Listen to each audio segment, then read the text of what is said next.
Hi అండి. Hello. Welcome back to my channel. ఆహా! భలే రుచి అండ్ ఆర్ట్. ఈరోజు మనం కాఫ్ డ్రాప్స్ ఎలా తయారు చేసుకోవాలో చూద్దాము. మనకి జలుబు, దగ్గు, కఫం ఇలాంటివి వచ్చినప్పుడు చాలా బాధపడుతూ ఉంటాము. ఎన్ని ట్యాబ్లెట్స్ వేసుకున్నా కానీ ఒక్కొక్కసారి తగ్గకపోవచ్చు. కానీ ఇలాంటి డ్రాప్స్ వాడటం వల్ల మనకి వెంటనే ఉపశమనం అవుతుంది. అలాగే మనకి ఎటువంటి కెమికల్స్, ఎటువంటి సైడ్ ఎఫెక్ట్స్ లేకుండా ఉంటుంది. ఒకసారి ట్రై చేద్దాము. అన్నీ మనం ఇంట్లో ఉన్న వస్తువులతోనే తయారు చేసుకుంటాము. ఎటువంటి కెమికల్స్ ఉండవు, ఎటువంటి సైడ్ ఎఫెక్ట్స్ ఉండవు. ఇది చిన్నపిల్లల నుంచి పెద్దవాళ్ళ దాకా వాడుకోవచ్చు. ఇది డైలీ తీసుకోవడం వల్ల మనకి కఫం, జలుబు, దగ్గు ఇలాంటివి అనేవి మనకి ఉండవు.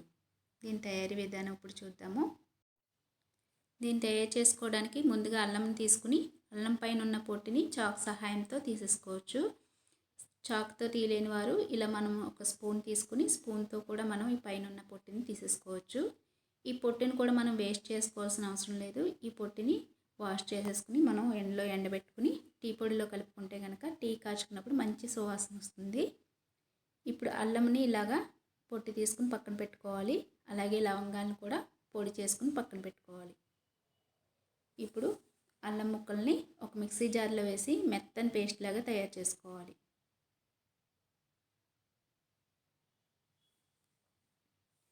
ఇప్పుడు పొయ్యి మీద ఒక గిన్నె పెట్టుకుని దాంట్లో ఒక కప్పు పంచదార వేసుకోవాలి. అలాగే 1/4 కప్పు వాటర్ వేసుకోవాలి. వేసుకుని రెండు కలిసేటట్టుగా ఒకసారి కలుపుకుందాం. ఇప్పుడు మనం మెత్తగా రుబ్బుకున్న అల్లం పేస్ట్ని వేసుకోవాలి. అలాగే దాల్చిన చెక్క పొడిని 1/2 టేబుల్ స్పూన్ వేసుకోవాలి. మిరియాల పొడిని 1/2 టేబుల్ స్పూన్ వేసుకోవాలి. అలాగే ఇంట్లో ఆడించిన పసుపు ఉంటుంది కదా, దాన్ని 1/4 టేబుల్ స్పూన్ వేసుకోవాలి. వేసుకుని ఇవన్నీ ఒకసారి కలిసేటట్టు కలుపుకుందాము. ఇప్పుడు మనం పొడి చేసుకున్న లవంగాలను కూడా వేసుకోవాలి. ఇందులో ఒక 4-5 లవంగాల పొడి చేసుకుని వేసుకుంటే సరిపోతుంది. ఇప్పుడు మనం షుగర్ అంతా బాగా కరిగేంత వరకు కలుపుతూ ఉండాలి. ఇది తయారు చేయడానికి మనకి 10 to 15 మినిట్స్ పడుతుంది. ఈ 10 to 15 మినిట్స్ మనం స్లోగా అప్పుడప్పుడు కలుపుతూ ఉండాలి, లేదంటే అడుగంటేస్తుంది. ఇప్పుడు ఒక నిమ్మ చెక్కని వేసుకోవాలి. ఇలాగా నిమ్మరసం వేసుకున్నాక ఇంకొకసారి కలుపుకుంటూ ఉండాలి. ఇప్పుడు ఒక చిటికెడంత సాల్ట్ కూడా వేసుకుని ఇంకొకసారి కలుపుకుందాము. చాలా ఫాస్ట్గా అయిపోతుందండి. మనకి ఇది ఈ డ్రాప్స్ వాడటం వల్ల మనకి దగ్గు, జలుబు, కఫం ఇలాంటివి కూడా చాలా తొందరగా తగ్గిపోతాయి. వెంటనే ఉపశమనం లభిస్తుంది మనకి.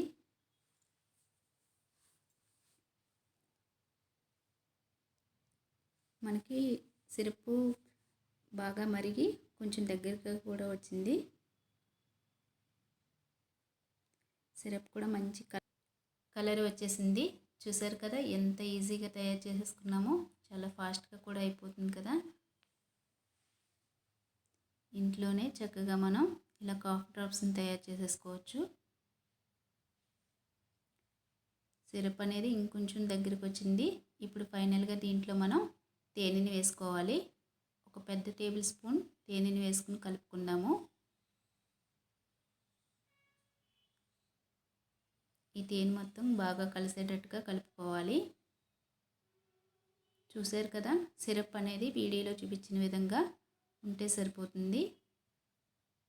ఫ్లేమ్ కూడా ఆపేసుకోవాలి. ఇప్పుడు ఇది సిరప్ మనకి అయిందా లేదా అనేది ఎలా తెలుస్తుందంటే, ఒక చిన్న కప్లో వాటర్ తీసుకుని దాంట్లో ఈ సిరప్ని వేసుకోవాలి. వీడియోలో చూపించిన విధంగా ఉండాలి సిరప్ అనేది. ఈ సిరప్ అనేది మనకి ఇలా మనం వాటర్లోంచి తీస్తుంటే ఇలా రౌండ్ బాల్స్ లాగా అయ్యేటట్టుగా ఉంటే మనకి ఈ సిరప్ రెడీ అయిపోయినట్టే. మనకప్పుడు నచ్చిన షేప్లో మనం పెట్టుకోవచ్చు. ఇవి డ్రాప్స్ కింద వేసుకోవడానికి సిల్కన్ పేపర్ కానీ లేదంటే బటర్ పేపర్ కానీ వేసుకోవచ్చు. వాటి మీద అయితే మనకి ఈజీగా వచ్చేస్తాయి. లేదంటే చాక్లెట్ మౌల్డ్స్లో కానీ వాటిలో కూడా వేసుకోవచ్చు. ఇలా మన సిరప్ని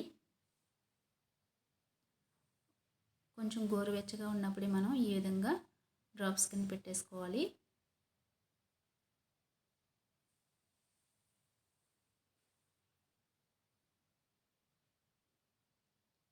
ఇలాగా మొత్తం సిరప్ అంతా డ్రాప్స్ కింద పెట్టేసుకుని ఫైనల్గా దీనిపైన మనం పంచదార పొడిని చల్లుకోవాలి. ఇలా చల్లుకోవడం వల్ల డ్రాప్స్ ఈజీగా వచ్చేస్తాయి, మనకి ఎక్కువ కాలం కూడా స్టోర్ చేసుకోవడానికి. ఇదండి నాకు డ్రాప్స్ ఈ విధంగా వచ్చేసినాయి. చూసారు కదా, చాలా ఈజీగా అయిపోయినాయి డ్రాప్స్ అనేవి. వీటిని ఒక గాజు కంటైనర్లో స్టోర్ చేసుకోవాలి. ఈ విధంగా ఒక గాజు సీసాలో కనుక మనం వేసుకుని స్టోర్ చేసుకుంటే ఎప్పుడైనా మనకి జలుబు దగ్గు ఇలాంటివి ఉన్నప్పుడు వీటిని వాడుకోవచ్చు. ఈ వీడియో ఖచ్చితంగా మీకు నచ్చింది అనుకుంటున్నాను. నచ్చితే షేర్ చేసి, లైక్ చేసి, మరిన్ని మంచి వీడియోస్ కోసం సబ్స్క్రైబ్ చేసుకోండి. మీ ఫ్రెండ్స్కి, రిలేటివ్కి షేర్ చేయండి. మీకు ఎలా ఉందో కామెంట్ బాక్స్లో తెలియజేయండి. Thanks for watching.